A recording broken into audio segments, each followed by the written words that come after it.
মন্ত্রী, এই ম্যাপে লেখা আছে পুকুরের নিচে সোনার ডিম আছে। তুমি ঝটপট যাও, তোমার সাথে কিছু সৈন্য নিয়ে যেও, যাতে তাড়াতাড়ি করে ডিমটা উদ্ধার করা যায়।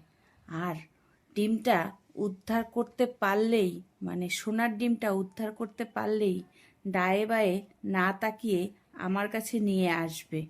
মহারাজ, পুকুরের নিচে তো শুধু কাদা আর কাদা। ওখানে যদি আমরা সোনার ডিম খুঁজতে যাই, তাহলে আদৌ কি সোনার ডিম পাওয়া যাবে?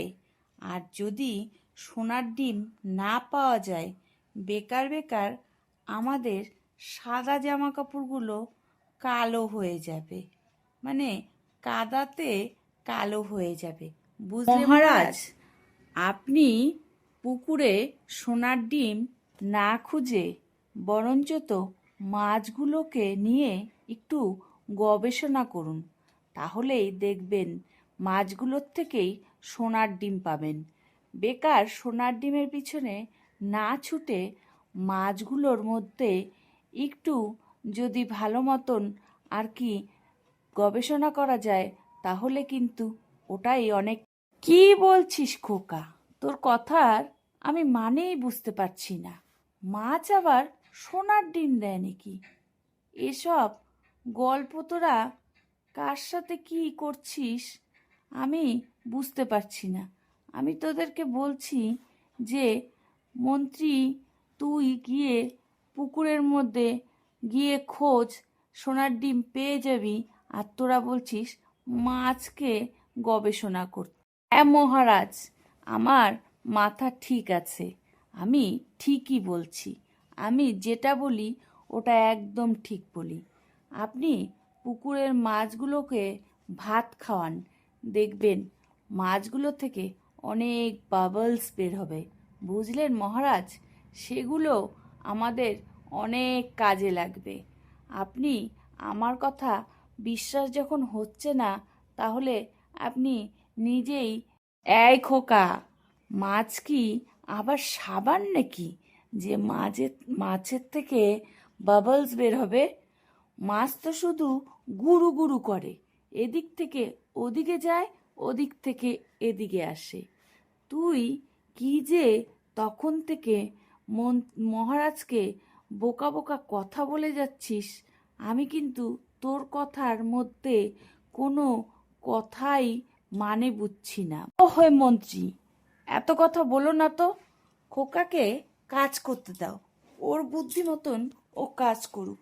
আমি এখন সোনার ডিমের অমলেট খাওয়ার স্বপ্ন দেখছি, বুঝছো তো মন্ত্রী? তার জন্য এখানে বেশি সময় নষ্ট করে তুমি আর খোকা চলে যাও পুকুর পাড়ে। ওখান থেকে সোনার ডিমটা ঝটপট নিয়ে আসো তো দেখি। মহারাজ, একটু ওয়েট করুন, একটু ধৈর্য ধরুন। সবুর কা ফল মিঠা হতা হ্যায়। মাছগুলো এখন আর কি ডিম পাড়ছে, বুঝলেন? মাছগুলো এখন জলের মধ্যে ডিম পাড়ছে, আর ওই ডিম থেকেই হাজার একটা মাছ হবে। তো সেই মাছগুলোই আমাদের অনেক কাজে দেবে। এই জন্য একটু আপনি ধৈর্য ধরে ওয়েট। খোকা, সোনা কোথায় রে?